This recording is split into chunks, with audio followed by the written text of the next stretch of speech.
अल्हम्दुलिल्लाह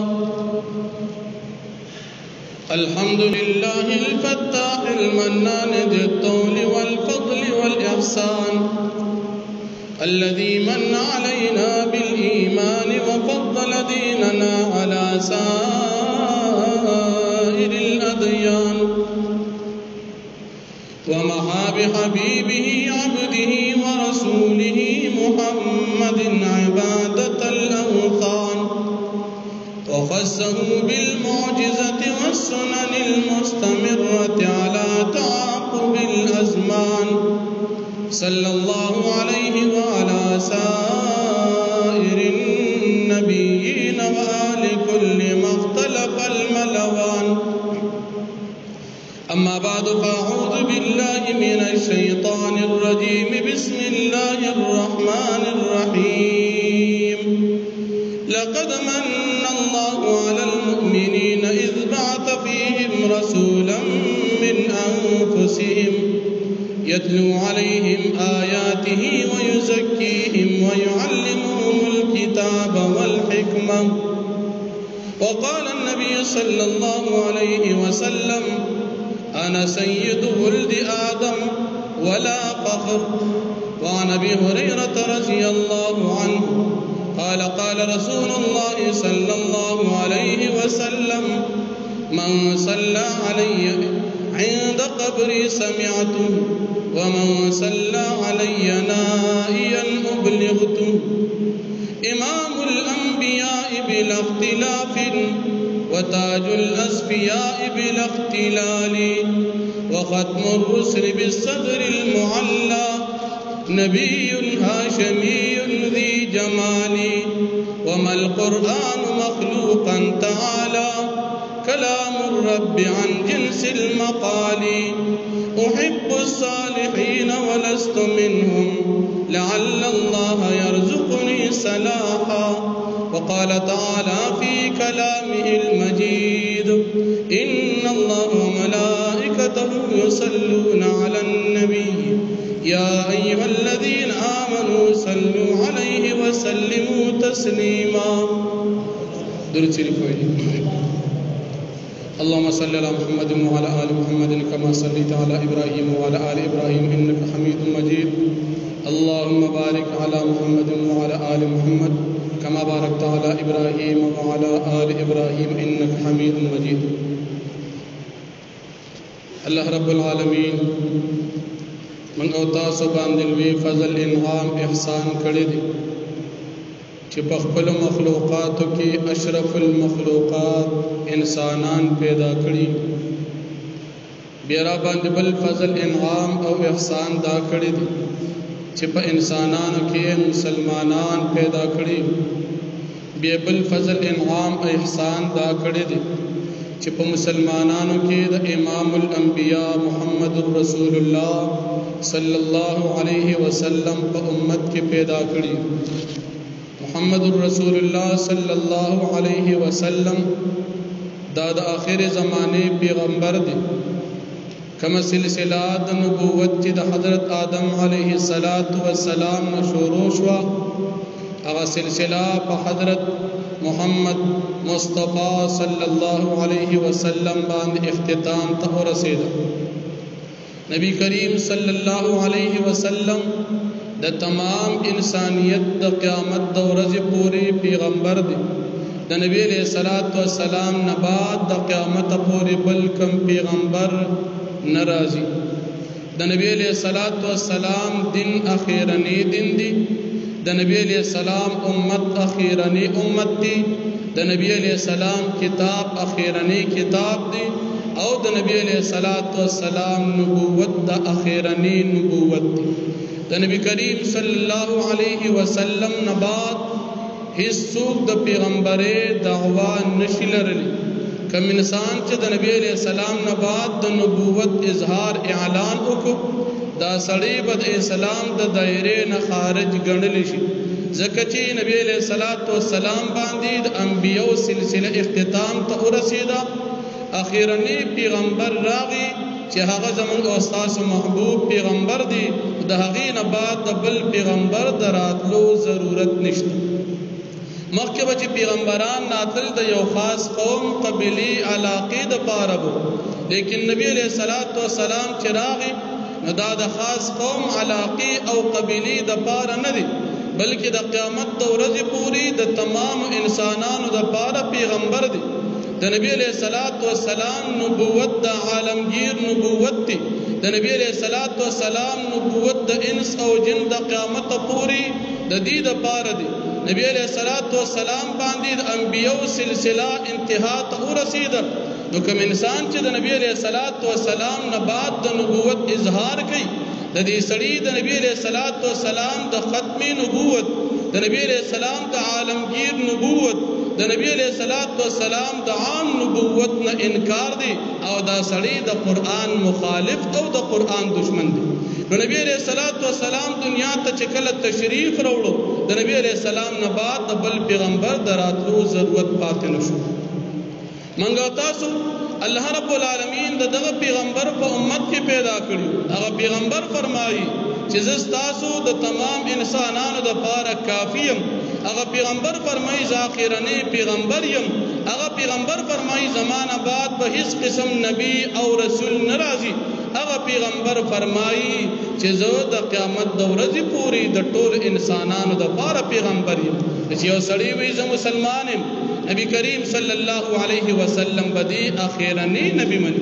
یو سړی وایي زه مسلمان یم، د ایمان او عقیده بداوي چې د نبی علیہ السلام نه بعد هیڅ قسم پیغمبر نه راځي. که یو سړی وایي زه مسلمان یم او دې کلمه وایي چې لا اله الا الله محمد رسول الله، نو د دې مسلمان ایمان بداوي چې د پیغمبرانو سلسله زمونږ په پیغمبر علیہ السلام ختمه شوې. دا زمونږ د ایمان نه ده، دا زمونږ عقیده ده، دا زمونږ دین دی. که یو سړی په دې کې شک شبهه لري نو دا سړی مسلمان نه شمار کېږي، دا سړی به مسلمان نه حسابېږي. ځکه د مسلمانۍ دپاره د نبی علیہ الصلوۃ والسلام د ختم نبوت عقیده ساتل دا لازم او ضروری دی. نبی کریم صلی الله علیه وسلم په کومه میاشت کې چې دنیا ته تشریف راوړو، په کوم کور کې چې دنیا ته تشریف راوړو، په کوم قوم او کوم خاندان کې دنیا ته تشریف راوړو، په کوم ورځ چې دنیا ته تشریف راوړو، په کوم علاقه او قبیله او وطن کې دنیا ته تشریف راوړو، دغه هر څه ډېر معزز محترم او قابل عظمت قابل عزت دی.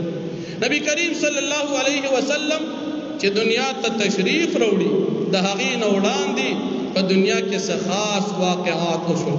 دا میاشت چونکې د ربیع الاول ده، په دې میاشت کې امام الانبیاء نبی کریم صلی الله علیه وسلم دنیا ته تشریف راوړی دی. نو عموماً په دې میاشت کې مسلمانان د خپل پیغمبر یاداشت کوي. عموماً مسلمانان په دې میاشت کې د خپل پیغمبر طریقې، د خپل پیغمبر سنت، د خپل پیغمبر اقوال، ارشادات، واقعات، قربانې، صفات ذکر کوي. عموماً په دې میاشت کې مسلمانان خپل پیغمبر ډېر یادوي په نسبت د نورو میاشتو، او یادول هم پکار دي، ځکه چې د دې د یادولو سره د مسلمان د نبی علیہ الصلوۃ والسلام سره مینه سی واشي، نبی علیہ الصلوۃ والسلام سره محبت سی واشي. د نبی علیہ الصلوۃ والسلام د صفاتو ذکر کولو سره د مسلمان په زړه کې د نبی علیہ الصلوۃ والسلام مرتبه نورم ډېره اوچته شي چې څنګه د ایمان حصه. نبی علیہ الصلوۃ والسلام مبارکی زمونږ د مسلمانانو ایمان داد چې په تمام مخلوقاتو کې د نبی علیہ الصلوۃ والسلام نا افضل انسان الله پاک نه دی پیدا کړی. دا زمونږ ایمان دی او دام زمونږ ایمان دی چې نبی کریم صلی الله علیه وسلم نه افضل په تمام مخلوقاتو کې هیڅوک نشته. او دا هم زمونږ ایمان دی چې د قیامت د ورځې پورې د نبی کریم صلی الله علیه وسلم د مرتبه برابر یا د نبی علیہ الصلوۃ والسلام نه په مرتبه کې اوچت الله پاک څوک پیدا کوي هم نه. دا زموږ ایمان دی. ایو شاعر وایي یو خدای نه دی نور کل واړه صفات دي پرشتیا، د خدای مرتبه ته حاصل نه ده نور په مخلوقات کې چې څومره ښه صفات دي امام الانبیاء علیهم السلام هغه صفتونو مستحق او لایق. او بل دا چې نبی علیہ الصلوۃ والسلام سره عشق او محبت ساتل دا زموږ ایمان. نبی کریم صلی الله علیه وسلم فرمایي حضرت انس بن مالک رضی اللہ عنہ دا حدیث راوی لا یؤمن احدکم حتى اكون احب الیہ من والده وولده والناس اجمعین. هغه سړی د سر مسلمان نه چې د زما سره مینه نوي حتى اكون احب الیہ من والده د خپل بچونه د خپل مور پلار نه د خپل اهل عیال نه او د ټول انسانانو نه چې هغه ته زیات محبوب نه یم هغه وخت پورې سړی مسلمان نه. نو د نبی کریم صلی الله علیه وسلم محبت دا زمونږ د ایمان جز دی او نبی علیہ الصلوۃ والسلام زمونږ پیغمبر دی.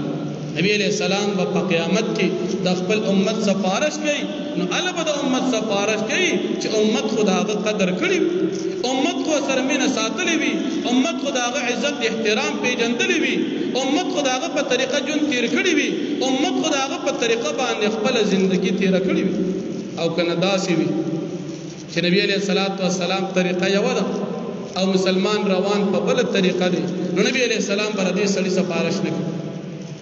حدیث مبارک کی راضی او عموما مفسرین د سورہ کوثر په تفسیر کې ذکر کړی ان اعطیناک الکوثر حوض کوثر به نبی کریم صلی الله علیه وسلم تا یو جنتی حوض دی الله پاک به نبی کریم صلی الله علیه وسلم تداور کوي چې نبی علیہ الصلوۃ والسلام به قیامت پر ورځ خپل امتیانو ته د حوض کوثر نه دا مزیدار او ورکي څه خلق براشي نبی علیہ الصلوۃ والسلام حوض ته برانځي فرشتي به اوشړي واپس به کی نبی علیہ السلام به تاسو کې ولدا خو زما امت تاسو ولې واپس کو فرشتي به جواب ورکي چې دا ستا امتو لیکن تاسو په طریقه باندې دی جنت تیر کړي حوض کوثر د اوبون به محروم شي. نبی علیہ الصلوۃ والسلام سره محبت ساتل داغه په طریقه جن تیرول د مسلمان د ایمان حصہ مسلمان ته کامیابی ملاویږي د نبی علیہ السلام په طریقه نبی علیہ الصلوۃ والسلام کومه طریقه معشوموال تیر کړي کومه طریقې ځواني تیر کړي دا او کومه طریقې پکور بهر په بازار کې په جمعات کې او دا شان نبی علیہ الصلوۃ والسلام مکه مدینه کې څنګه جون تیر کړي دي مسلمان باغ طریقه خپلای هغه نه بعد بدی د کامیابی ورځ ویني هغه نه بعد بدی الله پاک جنت ته داخلي مسلمانان نبی علیہ الصلوۃ والسلام په دې میاشت کې دنیا ته تشریف راوړ بعضی مسلمانان وي د نبی علیہ الصلوۃ والسلام د سیرت نه خبر وي هغه ته پته نه لګي چې نبی کریم صلی الله علیه وسلم ماشوموال څنګه لکه نن سبا زمونږ مسلمانان یورپی ممالک ته د دنیوي تعلیم د زده کړې لپاره لاړ شي هلته دوی ته عیسایت درس کیږي هلته د عیسی علیه السلام د ژوندۍ مطابق د تعلیمات ورکول کیږي سبا چې دی راشي د پته نه لګي چې نبی کریم صلی الله علیه وسلم حضرت محمد مصطفی صلی الله علیه وسلم زمونږ پیغمبر د بیا دا پته نه لګي چې نبی علیہ الصلوۃ والسلام اخیرنی نبی دی کا اخیرنی نبی نه دی. نن موږ مسلمانان په دنیا کې بدی فخر کوو زما بچی اعلی تعلیم د پاره آکسفورد یونیورسيټي کې تعلیم حاصل کو زموږ مسلمانان په دې فخر کوي چې زما بچي انګلند کې تعلیم اعلی حاصل کو لیکن دا موږ ته پوس نه کو چې زما د بچي عقیده څنګه دا موږ ته پته نه لګي چې زما بچي د نبی عليه الصلاه والسلام د ختم نبوت عقیده ساتي کنه ساتي او دا موږ ته بیا پته نه لګي چې نبی کریم صلی الله علیه وسلم باندې زما دا بچي عاشق دیو کنه حالانکه نبی عليه الصلاه والسلام سره عشق او محبت ساتل د ایمان نه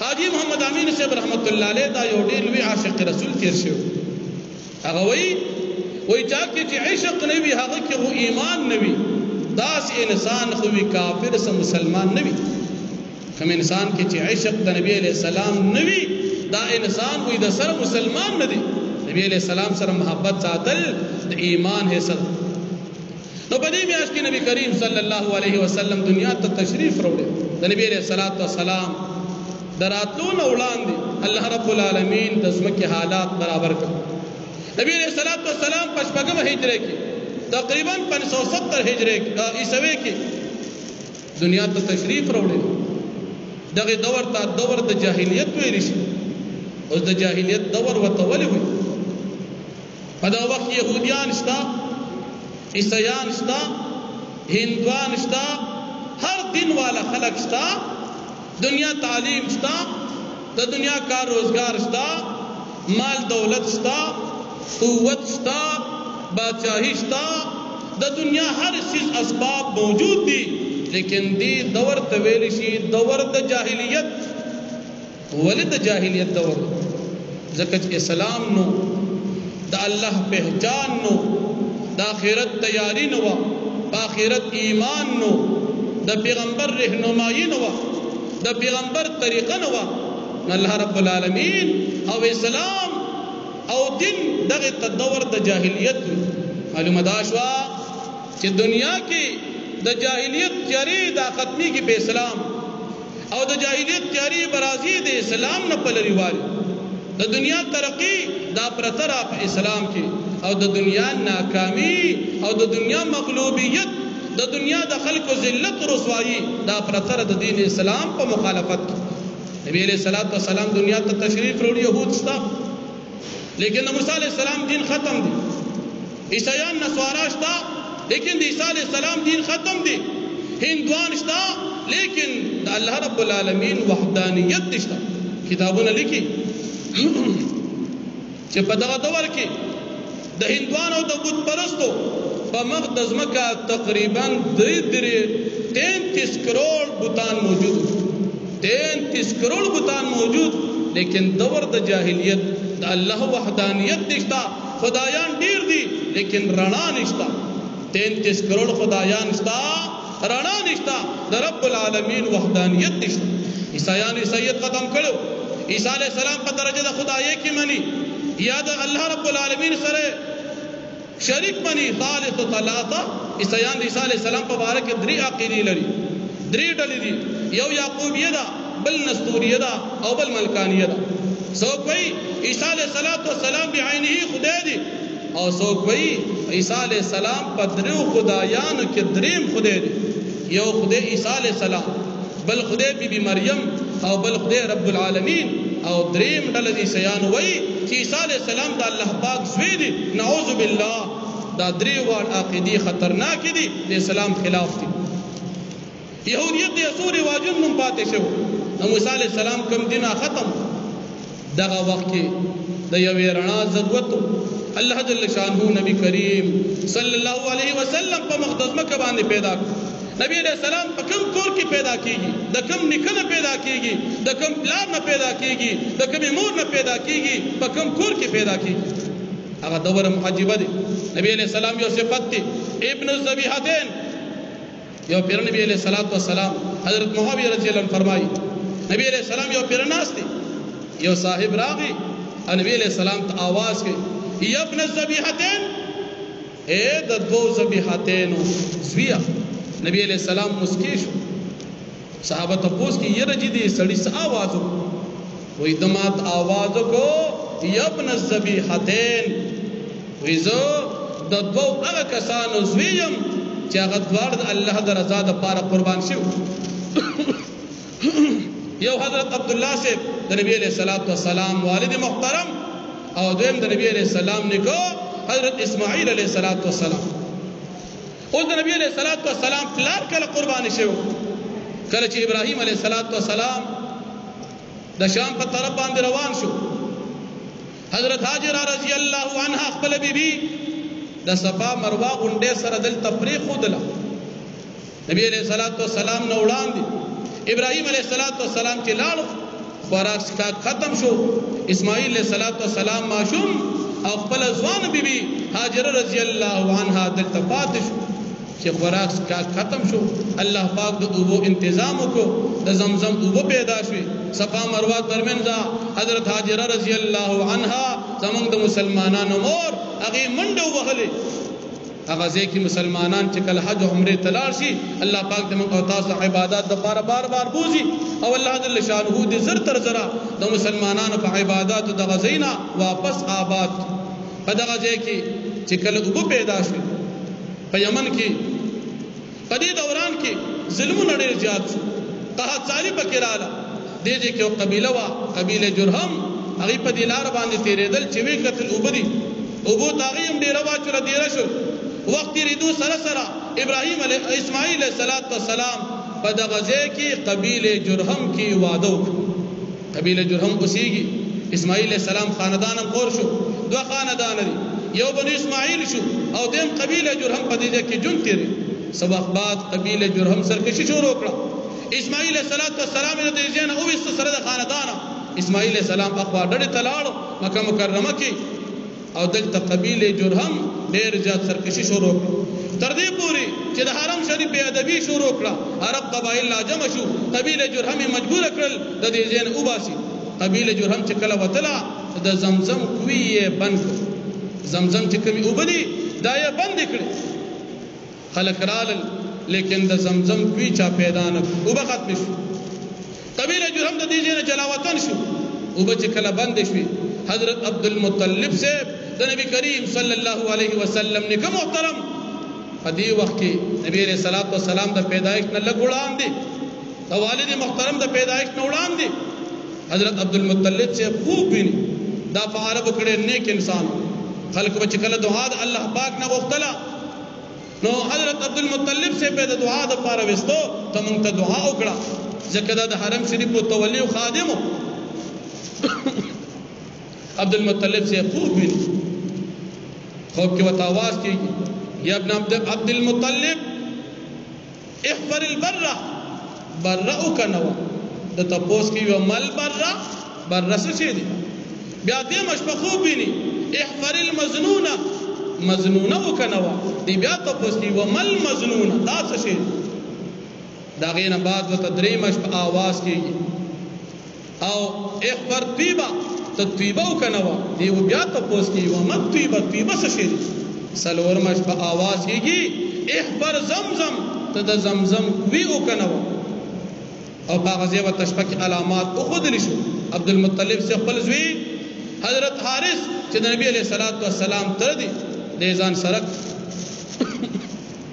کوداله راواخیستله، کوم علامات چې شپه کې ښودلی شوي هغه ځای باندې لګیا شو. عربو سره اختلاف وکړ ته دا کنې د ښه کار نه کې، لیکن بیا هم عبدالمطلب صاحب خوب کتلی زمزم کوی کنی لاندې پکې یو چاټیر ووتله. دې پوه شو چې په دې ځای باندې زمزم کوی دی، کوی یې وکنو. عرب براتل په دې کې به ګندګۍ چولې. عبدالمطلب صاحب ډېر پریشانه. عبدالمطلب صاحب الله جل شانو خوب کې القا کوي چې ته ووایې چې دا اوبه ما د څښونکو دپاره کلو کړي دي، د غسل او د لامبلو د ګندګۍ دپاره مې نه دي کلو کړي. عبدالمطلب صاحب دغه دعا وکړه. د هغې نه بعد به د زمزم اوبو چا ګندګۍ نه اچولې او که چا به اراده وکړه ګندګي به یې واچوله، دې کس ته بیماري لګېده. د زمزم اوبه په دې طریقې سره صفا شو. کله چې د زمزم کوی کنی عبدالمطلب صاحب دې وخت کې د الله نه سوال وکړ، یا الله که تا مالا لس زامن راکړل زه به ستا د رضا دپاره یو زوی قرباني کوم. عبدالمطلب صاحب وخت تېرېدو سره سره لس زامنو شو او په هغې کې یو زوی عبدالله صاحب د نبی کریم صلی الله علیه وسلم والد محترم. بچی لس پوره شو. سبق بعد خوب وي اوفي بنظرک، په خوب کې آواز کېږي عبدالمطلب صاحب خپل نظر دې پوره کړه، تا خو منښته کړې وه چې زه به خپل زوی قرباني کړم. شپه کې آواز وشو، بچي راجمع کړل چې ما ته وویل شو خپل نظر دې پوره کړه، ما ویل یو زوی به ستا د رضا دپاره قرباني کوم. بچو وته چې ستا څه خوښه وي ته خپل نظر پوره کړه. عبدالمطلب صاحب قراندازي وکړه. په قراندازي کې د حضرت عبدالله صاحب د نبی کریم صلی الله علیه وسلم د والد محترم نوم راووت. د حضرت عبدالله صاحب خویندو وي چې موږ د خپل رور په باره کې تا ته دا درخواست کوو چې د ده په ځای باندې ته لس اوښان قرباني کا. لس اوښان په قراندازۍ کې واچوه، که لس اوښان په قراندازۍ کې راووتل نو زمونږ رور به موږ ته بچ شي، هغه به د ده لپاره قرباني کړي. موږ خفه کېږو. عبدالمطلب صاحب قراندازي وکړه.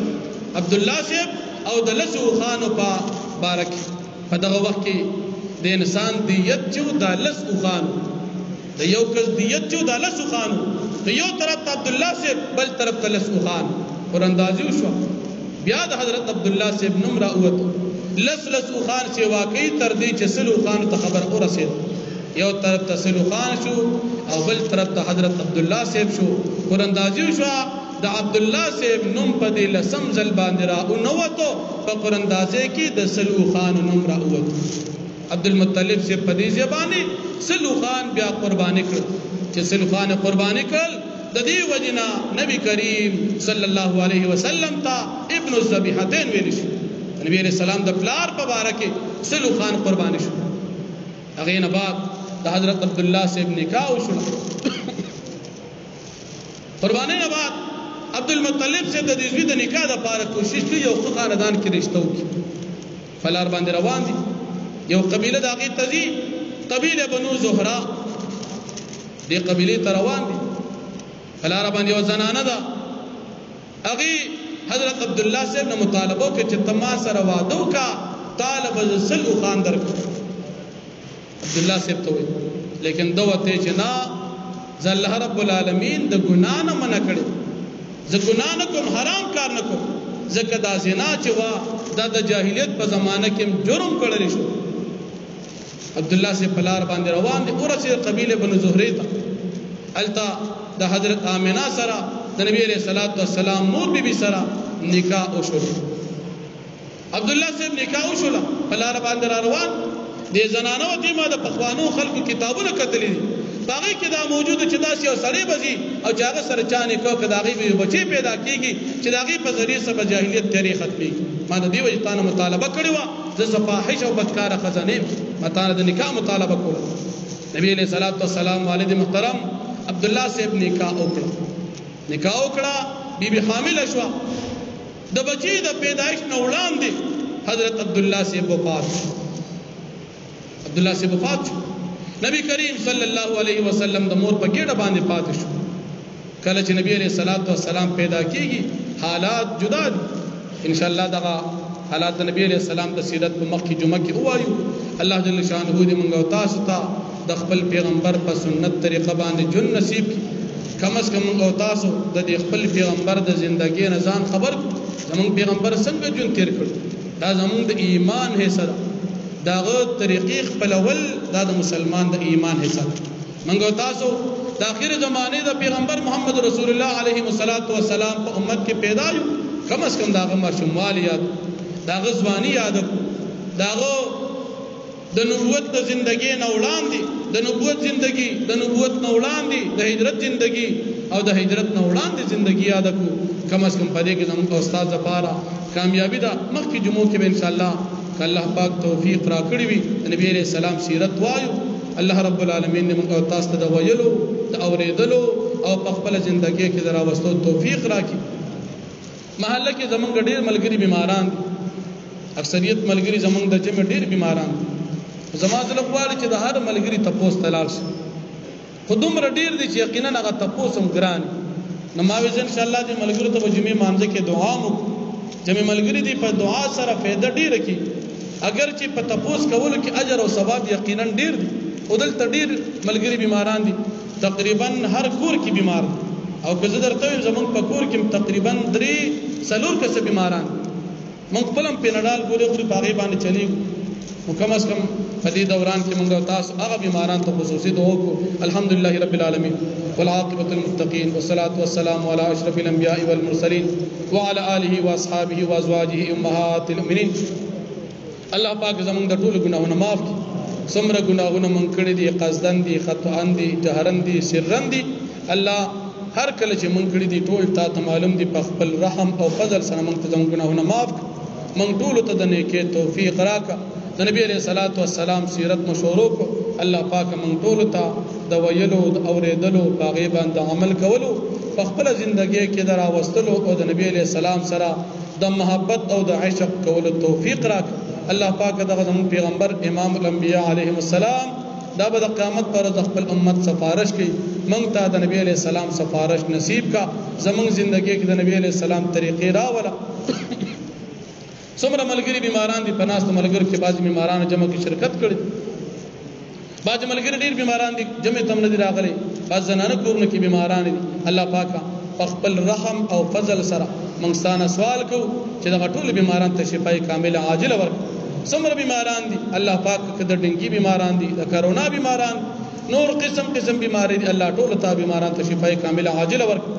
الله پاک دا کوم وبا دا بیماری راغله د کرونا یا د ډنګي په نوم باندې الله پاک دا د مسلمانانو په ځای په کافرانو د اسلام په دشمنانو راوله موږ مسلمانان د دین خلاص کا الله پاک حرمین چې د مسلمانانو د سترګو ځخواله دي مسلمانان د عبادت د پراغي ته دي هغه تقریبا د 2 کالو شو بندي که هر منصوبه الله پاک دغه ناکامه کا من ټول ته د حرمین او د زیارت پاغي د عبادت توفیق راکا د اسلام او د دین دشمنان په تمام دنیا کې چې څومره دي الله پاک ناکامه کا الله پاک زمونږ د ټول په حال باندې رحم وکا ګرانی ډیره زیاته شوې ده او یقینا موږ مسلمانان خو ډیر غریبانان ډیر کمزور یو الله پاک زمونږ د ټولو د حلال او فراخ رزق بندوبس وکا موږ ټول ته حلال فراخ رزق نصیب کا دا ګرانی ارزانی دا ستاسو طرف نه الله پاک په موږ امتحان دي موږ مسلمانان د امتحان نه خلاص کا مسلمانانو باندې ارزانی راولا کوم مسلمانان بیروزګار د حلال فراخ روزګار نصیب کا څومره قرضداري قرضونه اخلاص کا څومره پریشان حال الله پریشانونه اخلاص کا